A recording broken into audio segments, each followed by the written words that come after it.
Me negué a llevar al hijo de mi padre al viaje de Disney de mi hija, pero su esposa me acusó de desear que el niño nunca hubiera nacido. La semana pasada mi padre me llamó por teléfono para ofrecerme pagar el vuelo de su hijo de 9 años a Europa. No el mío, no el de mis hijos, el de él. Quería meter a su hijo en las vacaciones que yo había ahorrado durante meses para mi propia familia, y lo presentó como si me estuviera haciendo un favor enorme. Le dije que no. Perdí la paciencia que había aguantado durante casi 10 años, y ahora soy oficialmente la villana de toda la familia. Vengo a contarlo entero para que cada uno saque sus conclusiones. El niño del que hablo se llama Alvin, tiene 9 años, y es mi medio hermano, hijo de mi padre Stanley y de su esposa Muriel. Que quede claro desde ya, porque sé cómo suena esto, Alvin no me cae mal. Es un niño, y nada de lo que voy a contar es culpa suya, sino de los dos adultos que lo trajeron al mundo y que desde el primer día actuaron como si criarlo fuera, en parte, trabajo mío. Mi pelea nunca fue con él. Mi pelea siempre fue con ellos dos. Me acuerdo de la cena en la que mi padre y Muriel nos anunciaron que venía Alvin. Yo tenía las maletas casi listas para mudarme. Mi hermana, que ahora tiene 29,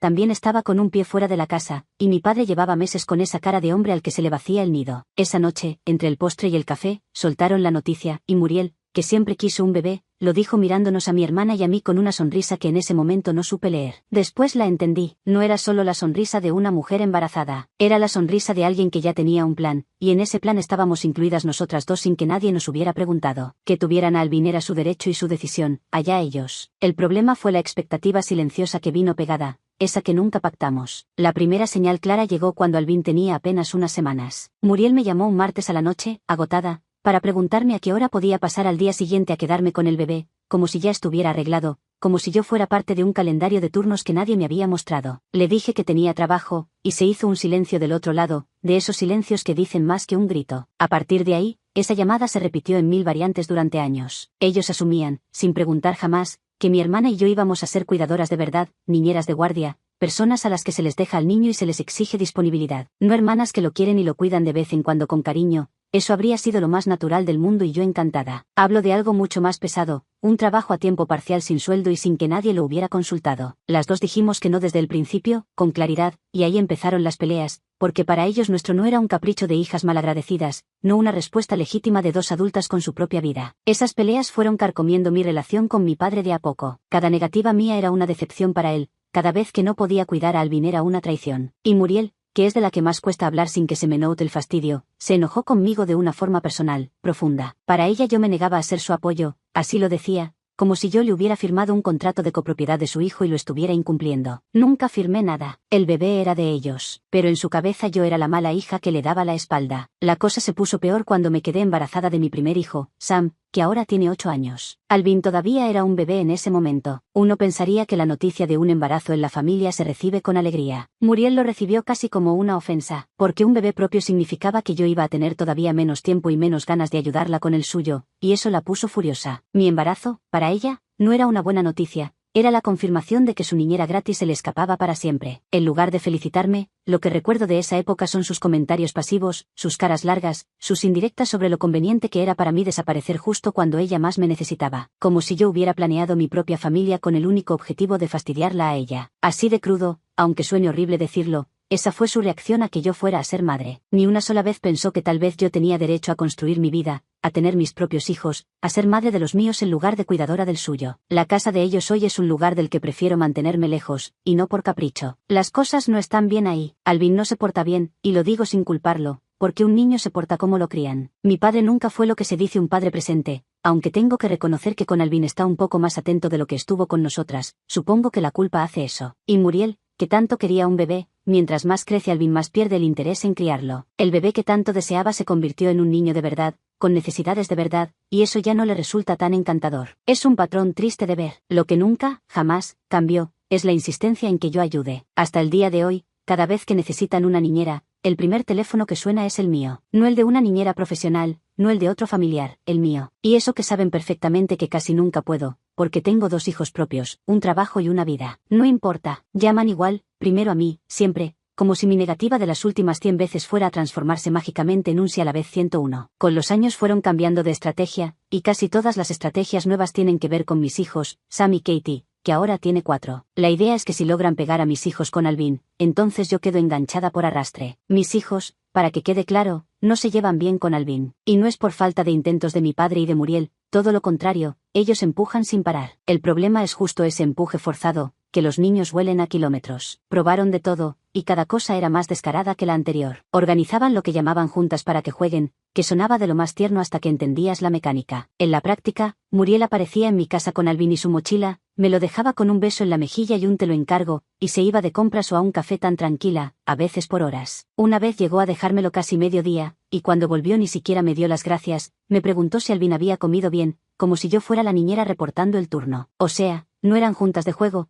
eran turnos de niñera disfrazados de plan inocente, y yo era la única que no había aceptado ese trabajo. En las vacaciones familiares intentaban que los niños compartieran cuarto, para forzar la convivencia. Y hace un par de años mi padre llegó a considerar en serio cambiar a Alvin a la misma escuela de Sam, para que estuvieran juntos todos los días. Lo planteó como si fuera lo más natural del mundo, hasta que le pregunté qué pasaría si Alvin tenía un problema en la escuela, a quién llamarían, y se quedó callado, porque los dos sabíamos la respuesta. Me llamarían a mí, la hermana mayor, la que casualmente tiene un hijo en esa misma escuela. Habría sido yo recogiendo a Alvin cuando se portara mal, yo respondiendo a las maestras, yo cargando con un niño que no es mío durante toda la jornada escolar. Por suerte ese plan no prosperó, pero el solo hecho de que lo pensara me dice todo. Cada vez que aparece la más mínima oportunidad de pegar a los chicos, ahí están ellos, empujando, calculando, buscando la rendija. Y así, con todo ese historial encima, llegamos a lo de ahora, al viaje que destapó todo. Mi esposo Virgil y yo estamos planeando un viaje a Francia con nuestros hijos para septiembre, para celebrar que Katie cumple 5 años. Nosotros no viajamos mucho, casi nada, así que esto es enorme para nosotros. Y el viaje incluye Disneyland París, así que los niños están en las nubes de la emoción. Es el viaje de sus vidas hasta ahora, algo que veníamos ahorrando y soñando, pensado para nosotros 4, nuestra familia, nadie más. Mi padre se enteró del viaje, supongo que porque los niños lo comentaron en alguna visita, y enseguida se le ocurrió la idea que para él era brillante y para mí fue una bofetada. Nos propuso, como quien propone un gran favor, que lleváramos a Alvin con nosotros a Francia, y para venderlo mejor, para que sonara irresistible, dijo que él pagaría los vuelos de Alvin y cualquier costo extra de alojamiento que hiciera falta para acomodarlo. Lo dijo con un tono de generosidad enorme, como si estuviera resolviéndonos la vida, cuando en realidad lo único que estaba haciendo era intentar encajar a su hijo en unas vacaciones que nosotros habíamos soñado, ahorrado y planeado para nosotros 4. Pagar el vuelo de Alvin no era un regalo para mi familia, era el precio de entrada que él estaba dispuesto a pagar para conseguirse una semana sin su hijo. Quiero ser clara en esto, porque a veces se malentiende. No ofreció pagar el viaje de mi familia, no era un regalo para nosotros. Ofreció pagar lo de Alvin para encajarlo en un viaje que ya estábamos pagando nosotros. Le dije que no, con tranquilidad al principio, sin drama. Le expliqué que queríamos que este viaje fuera solo nuestro, de nuestra familia nuclear, los 4, justamente porque es algo especial y poco frecuente para nosotros. No era contra Alvin, era a favor de nosotros. Pensé que con eso bastaba. No bastó. Claro que no. Mi padre insistió, y volvió a insistir, y siguió insistiendo, que Alvin la pasaría tan bien en Disney, que se merecía esa alegría, que cómo le iba a negar yo eso a mi hermanito. Después soltó la verdadera razón, la que estaba detrás de todo el discurso de la alegría de Alvin, que él y Muriel de verdad necesitaban un tiempito a solas, un tiempo bonito sin niños, y que se lo agradecerían tanto si yo cuidaba a mi hermano como una buena hermana durante el viaje. Ahí estaba, en una sola frase, el resumen de 10 años. No se trataba de que Alvin conociera Disney, se trataba de que mi padre y Muriel querían vacaciones de su propio hijo, y yo era el depósito gratuito donde pensaban dejarlo. Lo de siempre, pero ahora envuelto en papel de regalo con orejas de ratón. Discutimos, y discutimos cada vez más fuerte, y al final pasó lo que tenía que pasar tarde o temprano, perdí la paciencia que había mantenido a fuerza de voluntad durante casi 10 años. Toda esa contención, todos esos no dichos con calma, todas esas veces que me tragué el fastidio por mantener la paz, se acumularon y reventaron en una sola conversación. Le dije a mi padre, sin filtro y sin pensar en suavizarlo, que tenía que aceptar de una vez por todas que Alvin no es mi responsabilidad y nunca lo va a ser, que es su hijo y de Muriel, los 2 adultos que decidieron tenerlo, no mío. Y le dije algo más, lo que de verdad encendió todo. Le dije que si tanto querían tiempo sin niños, deberían haber pensado en eso antes de tener un hijo, no después, esperando que yo les resolviera el problema que ellos eligieron crear. Mi padre se puso furioso como nunca lo había visto, y lo que más me dolió fue lo que vino después. Me acusó de haber dicho que ojalá Alvin nunca hubiera nacido. Yo no dije eso, jamás diría eso de un niño, mucho menos de mi hermano. Dije que debieron pensar su decisión antes de tomarla, que es muy distinto, pero él lo retorció, lo convirtió en que yo deseaba que el niño no existiera, y se aferró a esa versión. Me llamó consentida, malagradecida, una hija egoísta que le da la espalda a su propia sangre. Y por si faltaba algo, después me llamó Muriel, no una sino 2 veces, solo para gritarme e insultarme con todo lo que tenía. No creo estar equivocada por negarme a llevar a Alvin, de eso estoy segura, pero no voy a fingir que estoy orgullosa de cómo se lo dije a mi padre, porque hay una forma de poner un límite sin lastimar, y yo en ese momento lastimé. Mi esposo Virgil está de mi lado en el fondo del asunto, cree que tengo toda la razón en negarme. Pero también piensa, y se lo acepto, que me excedí en la forma. Tenía razón en el qué y me pasé en el cómo. Y con eso cargo mientras escribo esto. Actualización 1. La relación con mi padre quedó, después de la pelea, en un limbo raro, ni guerra abierta ni paz. Después de la pelea, él no me bloqueó ni yo a él, pero se instaló entre nosotros un silencio frío, de esos que pesan más que los gritos. Hablamos lo mínimo, lo logístico, y nada más. Yo no di el brazo a torcer y él tampoco, así que quedamos en una especie de punto muerto, cada uno esperando que el otro cediera primero. Spoiler. Yo no pensaba ceder. Lo que más curiosidad despertó fue Muriel, si siguió atacando o si se cayó. La respuesta es que hizo algo peor que cualquiera de las dos, se puso en modo víctima silenciosa. Dejó de insultarme directamente, sí, pero empezó una campaña de suspiros y mensajes a terceros, a tías, a primas, contando su versión, la de la pobre madre agotada a la que su hijastra le da la espalda. Me enteré porque una prima me reenvió uno de esos mensajes, donde Muriel decía que ella ya no sabía en quién confiar dentro de la familia y que daba pena ver lo egoístas que se habían vuelto las hijas de su esposo. La misma prima me contó que Muriel había llamado por teléfono a más de una persona, llorando, contando que estaba al borde del agotamiento y que su propia familia política la había abandonado. Una obra de teatro completa, con ella de protagonista trágica, iluminación dramática y todo. Lo gracioso, si no fuera triste, es que la solución a su agotamiento siempre estuvo en sus propias manos: contratar ayuda, repartirse la crianza con mi padre, o sencillamente asumir que el hijo que ella quiso tener es suyo para criar. Pero eso requería hacerse cargo, y era más fácil repartir culpa. Lo que más me preguntaron fue qué hice yo con todo esto, y la respuesta es que tomé una decisión consciente, por primera vez sin culpa. Decidí bajarle el volumen al contacto. No cortar, ojo, porque mi padre sigue siendo mi padre y lo quiero, por más complicado que sea todo. Pero sí reducir, espaciar, poner distancia a propósito. Dejé de contestar al instante, dejé de ofrecerme para nada, dejé de llenar los silencios. Silencié las notificaciones de Muriel para no leer sus dramas en tiempo real. No fue un portazo, fue bajar una persiana despacio. Y varios preguntaron por el viaje, si todo este lío lo había arruinado. Para nada. Al contrario, mientras más feo se ponía con ellos, más ganas tenía yo de subirme a ese avión con mi familia y desconectar de todo. Virgil y yo seguimos planeando, mirando qué días ir a Disney, qué llevar, cómo manejarnos, porque para serles honestas somos un desastre organizando viajes y este es grande. Cada vez que pienso en la cara que va a poner Katie al ver el castillo, se me pasa toda la amargura de golpe. El viaje se volvió, sin querer, mi luz al final de todo este túnel familiar. Actualización 2. Mi padre me mandó un mensaje pidiendo hablar, y supuestamente quería disculparse. Terminamos teniendo una llamada larga, y les voy a ser honesta, no fue lo que esperaba. Empezó bien, reconociendo que durante la pelea se habían pasado de la raya, que no debió llamarme las cosas que me llamó. Por un momento pensé que iba a haber una disculpa de verdad, pero después la llamada se fue torciendo, y lo que empezó como un perdón se convirtió, frase a frase, en una larga lista de excusas. Que ellos estaban muy cansados, que yo no entendía lo difícil que era criar a un niño de 9 años a la edad que ellos tienen, que tampoco era para tanto lo que pedían, total era solo un viaje. Cada frase que empezaba con un perdón terminaba con un pero, y todo el mundo sabe que lo que va antes del pero no cuenta. La disculpa se evaporó frase a frase y quedó el reclamo de siempre, el mismo de 10 años, solo que envuelto en un tono más suave y lastimero. Colgué con la sensación rara de haber recibido un perdón y un reproche en el mismo paquete, que es exactamente como te sientes cuando alguien se disculpa por cómo dijo las cosas pero no por lo que hizo. Hubo algo en esa llamada que me venía carcomiendo y que por fin pregunté. Le pregunté si Alvin sabía del viaje a Disney. Era algo que me daba vueltas hacía días, la idea de que el niño supiera que su familia se iba a un parque de Disney sin él. Mi padre me dijo que no, que Alvin no sabía nada, y entonces soltó, casi sin querer, el detalle que me revolvió el estómago. Me contó que Muriel había querido decirle a Alvin sobre el viaje,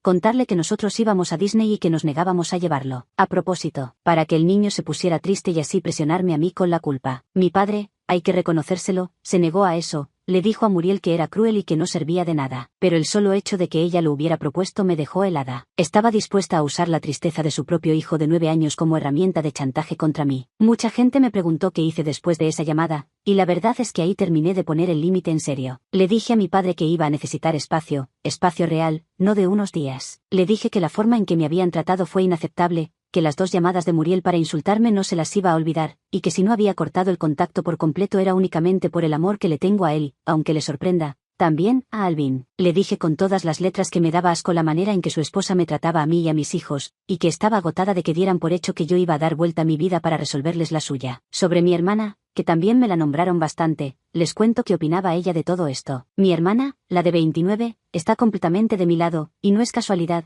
porque ella vivió exactamente lo mismo años atrás. A ella también la presionaron, también le exigieron, también la trataron de malagradecida cuando dijo que no. La diferencia es que ella vive más lejos y eso la protegió un poco del bombardeo constante. Cuando le conté lo del viaje y lo de la propuesta de Muriel de usar a Alvin, se indignó tanto como yo. Me dijo que hice bien en plantarme, que ella me respaldaba, y que si mi padre quería enojarse con las dos, que se enojara, pero que nosotras no habíamos firmado para ser las madres de repuesto de Alvin. Tenerla a ella de mi lado me dio una fuerza que no sabía que necesitaba tanto. Actualización 3. El viaje finalmente sucedió, y antes de subirnos al avión hubo un último intento de meter culpa. Como no 2 días antes del vuelo, mi padre me llamó para desearnos buen viaje, lo cual estuvo bien, pero al final de la llamada deslizó que Alvin había preguntado por qué Sam y Katie estaban tan emocionados últimamente. O sea, una última puntada de culpa, suave, casi disimulada, para que yo cargara con la imagen del niño preguntando mientras me subía al avión. No mordí el anzuelo. Le dije que confiaba en que sabrían manejar eso con Alvin como los adultos que son, y colgué con cariño pero sin ceder. Y el viaje en sí fue, sin exagerar, una de las mejores semanas de mi vida. Logré desconectar de todo el asunto familiar casi por completo,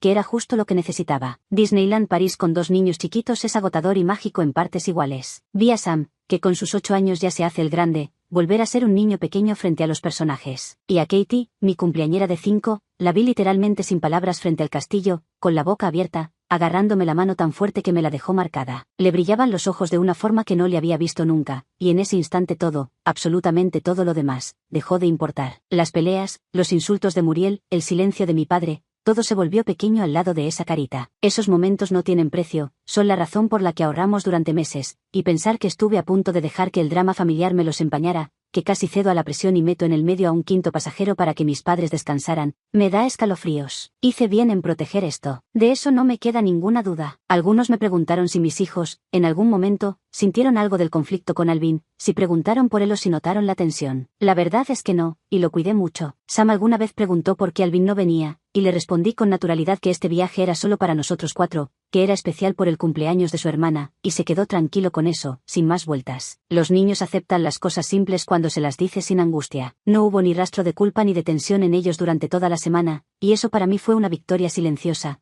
porque significaba que había logrado mantener mi pelea de adultos lejos de su mundo. Hubo un momento del viaje que me marcó, y me marcó justamente porque mezcló la felicidad con una punzada de tristeza que no esperaba. Estábamos viendo el espectáculo de luces de la noche, los 4 juntos, Katie dormida sobre el hombro de Virgil, Sam con los ojos llenos de luces de colores. Y en medio de toda esa felicidad, por un segundo, pensé en Alvin. Pensé en que a ese niño le encantaría esto, en que él no tiene la culpa de los adultos que le tocaron, en que en otra familia, en otra dinámica, quizás él habría estado ahí con nosotros sin que eso significara una trampa. Esa punzada me la guardé, no se la dije a nadie, ni siquiera a Virgil, porque no quería empañar el momento ni que pareciera que dudaba de mi decisión. No dudaba, pero la tristeza estaba ahí igual, callada, mirando las luces conmigo. Querer a un niño y aún así negarte a que te lo impongan como una carga son 2 cosas que pueden vivir juntas dentro del mismo pecho, y esa noche las sentía las 2 al mismo tiempo, sin que ninguna le quitara espacio a la otra. Creo que esa es la parte que mi padre y Muriel nunca van a entender, que mi negativa nunca fue falta de cariño, fue defensa propia. Actualización 4. Ya de vuelta en casa, con las valijas todavía sin deshacer del todo, empezó a acomodarse todo lo que faltaba de esta historia. Lo primero, el estado con mi padre. Cuando regresé, lo llamé yo, por decisión propia, no por obligación. Le conté del viaje, le mostré algunas fotos de los niños felices. Él se alegró de verdad,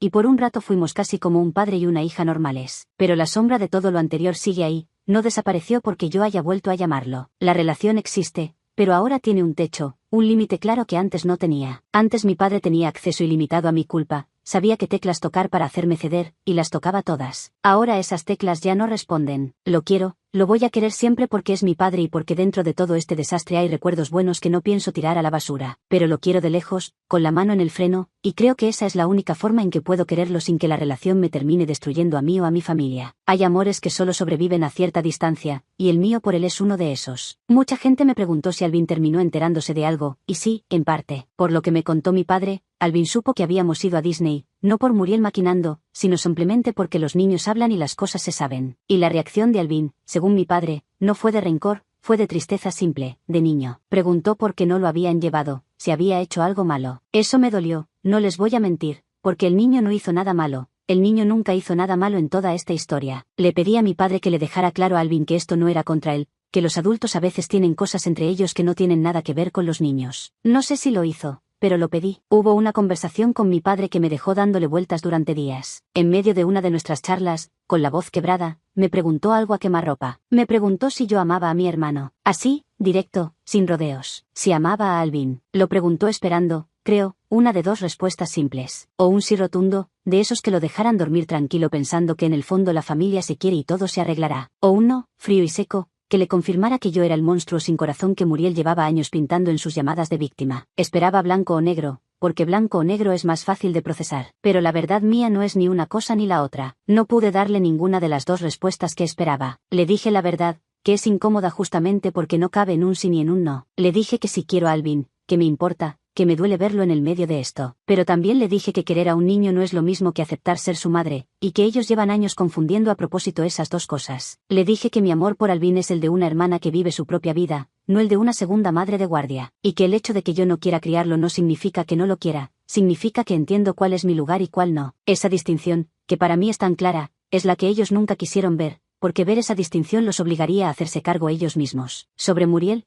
que es lo último que me preguntaron, no hay mucho que celebrar ni que lamentar. Con ella la relación quedó reducida a la nada cordial. Nos saludamos y nos cruzamos, por respeto a mi padre y a los niños, pero la cercanía no existe y dudo que vuelva a existir. No le guardo un odio activo, sería gastar energía en alguien que no la merece. Lo que tengo es una distancia firme y definitiva. Ella eligió su vida, eligió tener a Alvin, y eligió pasarse una década intentando descargar esa elección en mí. Yo elijo, desde ahora, no estar disponible para eso nunca más. No voy a cortar con mi padre, porque lo amo y porque la vida es corta para los rencores eternos. Pero el contacto mínimo, medido, con límites claros, es mi nueva normalidad, y por primera vez en 10 años estoy en paz con eso. Alvin va a crecer, y algún día, cuando sea grande, espero poder tener con él la relación de hermanos que sus padres nunca nos dejaron tener. Mientras tanto, sigo siendo su hermana, desde mi lugar, ni un centímetro más allá.